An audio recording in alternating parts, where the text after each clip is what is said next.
Parce qu'un homme, lorsque Dieu le jette, personne ne peut te récupérer. Il n'y a que Dieu qui nous a aimés. Au monde, ma soeur, mon frère, je vais te dire une chose ce soir. Personne ne t'aime dans ce monde ici. Personne. Si ce n'est Jésus-Christ qui a donné sa vie pour toi. Prenez un exemple. Lorsque nous amenons les gens dans le cimetière, avant la fondation de ce monde, il nous a aimés. Lorsqu'on était dans le ventre de nos mamans, notre Dieu nous aimait. Quel amour! Lorsque ce Dieu il te dit quelque chose, tu le foules aux pieds. Ok. Le jour où il va te délaisser, tu seras la plus délaissée de toute l'histoire. C'est pourquoi il est temps ce soir de revenir à la crainte de Dieu. Il est temps ce soir. Dieu c'est pour ceux qui marchent dans la crainte. Les livres de Daniel que nous avons mis au tableau là-bas. Lorsque la sentence est tombée, lorsque la décision d'Iro Nebuchadnezzar est tombée à Babylone, Meshach, Shadrach, Abednego, de les foutre dans la fournaise ardente, ces jeunes gens marchaient dans la crainte de Dieu. Je vous ai dit que Dieu n'abandonne pas les gens qui marchent dans sa crainte. Même dans les jours les plus difficiles, il les soutient. Lorsque le roi est arrivé pour voir, le roi a vu 4 personnes au lieu de 3. Et puis le roi a dit, la 4e personne, c'est comme le Fils de Dieu. Jésus-Christ, même dans la fournaise, n'abandonne pas. Dans les tourments, il n'abandonne pas.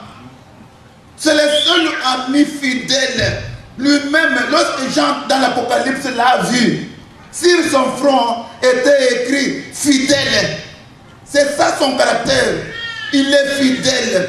Dans toutes les circonstances de la vie, il n'abandonne jamais.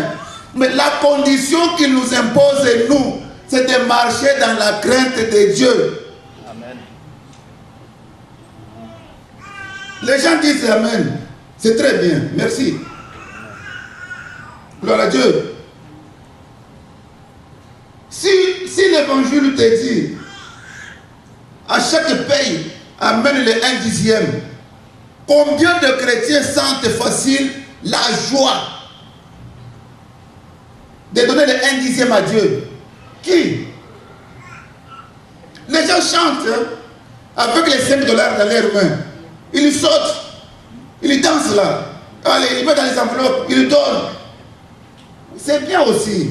Mais Dieu te dit, je t'ai donné la force de travailler, mon ami. Je t'ai protégé quand tu dormais, mon ami.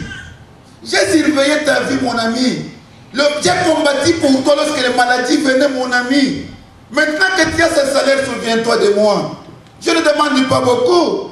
Donne seulement le 1/10. Quelqu'un qui marche dans la crainte de Dieu, la crainte de Dieu nous demande à nous de mettre en pratique ce que Dieu nous recommande de faire. La crainte de Dieu nous recommande à nous de consolider la fraternité, la communion fraternelle. Lorsque un frère a un problème, c'est un problème de tout le monde. Lorsqu'un frère a un mariage, il n'est pas question qu'on te pose la question, tu vas donner combien. C'est très honteux. Non. Lorsqu'un frère a un problème de mariage, par exemple, oh, toi, frère, tu vas donner combien? Pourquoi? Mon compagnon d'œuvre, avec qui je vais hériter le royaume de Dieu, il se marie. Pourquoi ne pas prendre un cadeau là, hein? Même 500 dollars? Alléluia.